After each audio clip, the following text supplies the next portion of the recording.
Kembali kita lanjutkan dialog kita masih dengan Pak Hermawan dan juga Maulana.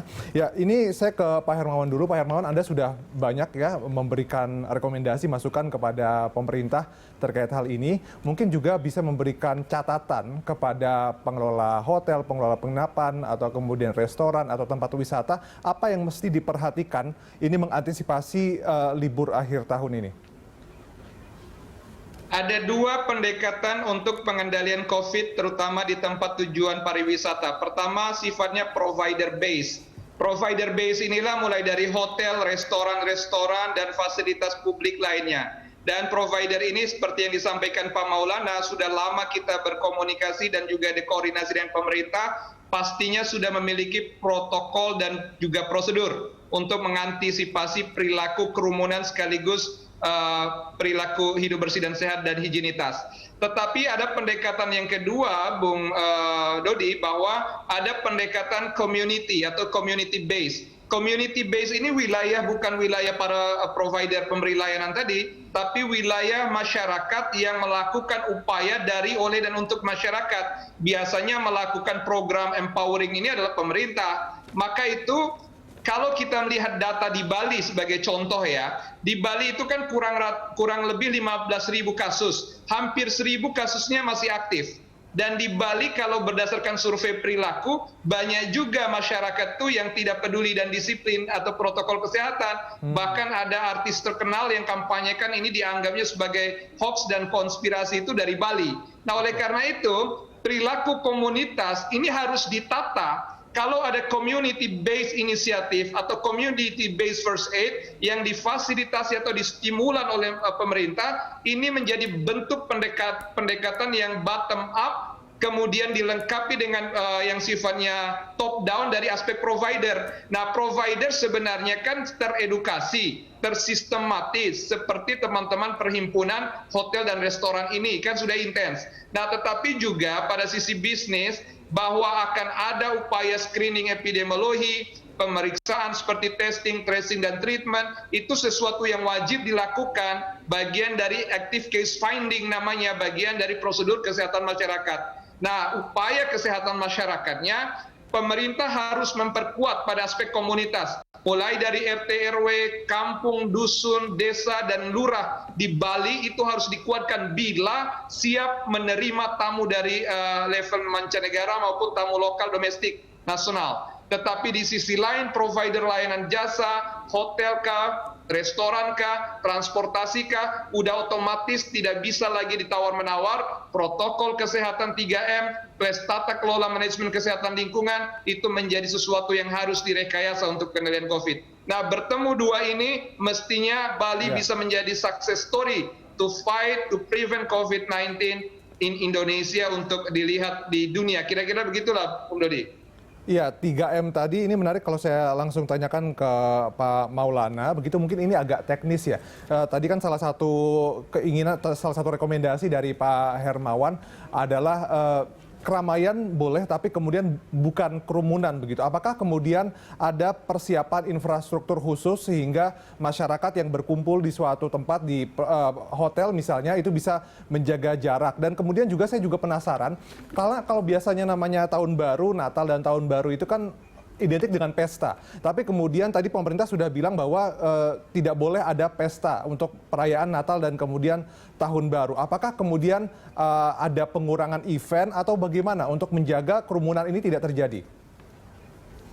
Ya, pertama begini, kami di hotel dan restoran, memang dekat adanya pandemi ini banyak terjadi transformasi ya. Kalau kita perhatikan ya, termasuk dari awalnya dari perubahan perilaku. Kalau kita 2019 itu masih bicara mempersiapkan industri 4.0 tanpa disadari semenjak pandemi kita sudah merubah perilaku, semua bisa serba virtual. Dan kami pun di hotel atau di restoran itu sudah mulai start dari mulai barcode untuk menu sampai juga dengan sistem yang touchless. Ini semua sudah terjadi.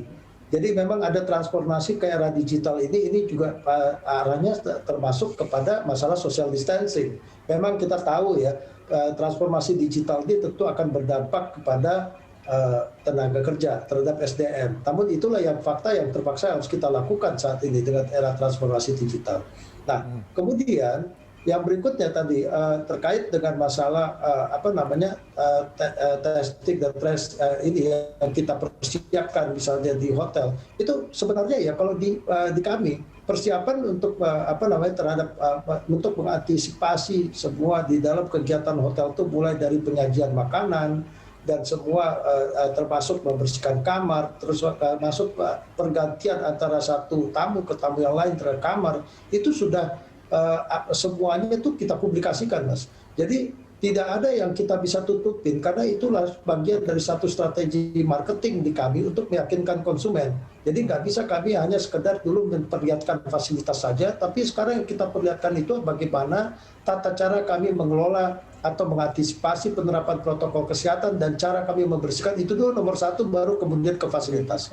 Jadi memang yang namanya protokol kesehatan di masa pandemi ini di bisnis hotel dan restoran itu emang sangat penting, karena kalau tidak nggak akan ada tamu yang yakin untuk bisa mau bepergian. Nah justru Bali kenapa menjadi daya tarik? Karena kami konsumen bisa yakin dengan apa yang mereka lihat. Kan ini advertising itu juga dari mulut ke mulut. Mereka memperhatikan kesiapan Bali untuk menjalankan protokol kesehatan di sektor hotel dan baik itu juga di sektor restoran. Namun jangan dipukul rata ya. Ada segmen-segmen mungkin yang tidak terpantau, tidak melakukan itu gitu.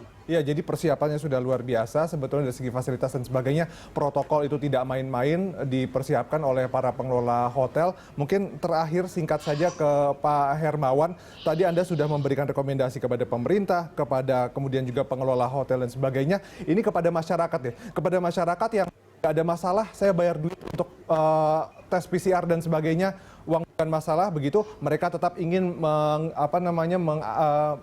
menghabiskan waktu akhir tahun itu di tempat-tempat wisata. Apa yang ingin atau pesan lah, apa yang ingin Anda sampaikan kepada mereka? Ya, dari perspektif kesehatan masyarakat untuk berwisata di kala pandemik ini ada 3 kata kuncinya. Pertama, kesadaran, kedua, kesabaran, ketiga, daya tahan. Kesadaran bahwa pandemi COVID masih berlangsung, maka kesabaran untuk menempuh protokol kesehatan ini keniscayaan atau kewajiban, nggak bisa ditawar. Yang berikutnya adalah daya tahan. Daya tahan itu fisik dan juga daya tahan ekonomi. Daya tahan fisik, kalau kita mau beraktivitas, meminimalisir resiko kasus yang memberatkan, itu dengan menjaga imunitas, makan yang bergizi, istirahat yang cukup, dan pastikan Anda tidak memiliki gejala penyakit lain, atau itu berbentuk batuk dan pilek. Lebih baik menghindari. Kalau Anda harus berwisata ke tempat tujuan wisata, usahakan wisata yang sesuai dengan kebutuhan Anda dan keluarga, hindari keramaian publik. Hindari fasilitas publik, nikmatilah suasana alam terbuka yang Anda lebih baik bersama keluarga di sana, pastikan situasinya homogen, maka ini akan lebih baik bila Anda tetap ingin berwisata. Nah, ini adalah kata kuncinya, karena bagaimanapun aktivitas di ruang publik, potensial aerosol transmission itu terjadi. Karena itu bagian dari ciri-ciri transmisi COVID. Oleh karena itu perhatian protokol tidak bisa ditawar dan provider juga harus menyiapkan itu dengan baik. Bung Dodi. Oke, jadi ya memang pemerintah sudah memberikan peraturan ya, kewajiban, kemudian juga tadi ada rekomendasi kepada masyarakat jika ingin bepergian. Dari Pak Hermawan dan juga dari Pak Maulana bilang bahwa hotel itu sudah siap, segala protokol kesehatan sudah sangat siap untuk diterapkan. Jadi sekarang tinggal masyarakatnya saja. Begitu bagaimana kemudian menyikapi akhir tahun ini, apakah liburan atau stay at home, kita serahkan kepada masyarakat. Yang penting buat Bapak-Bapak berdua, terima kasih atas waktunya. Sehat-sehat selalu untuk Pak Hermawan dan juga Pak Maulana. Sehat selalu Bung Dodi, makasih Pak Maulana. Terima kasih. Ya, dan pemirsa, demikianlah seluruh rangkaian Lunch Talk hari ini. Jangan lupa tetap terapkan protokol kesehatan untuk mencegah penyebaran virus corona. Atas nama seluruh kru yang bertugas, saya Ahmad Purwadi pamit undur diri. Terima kasih, sampai jumpa.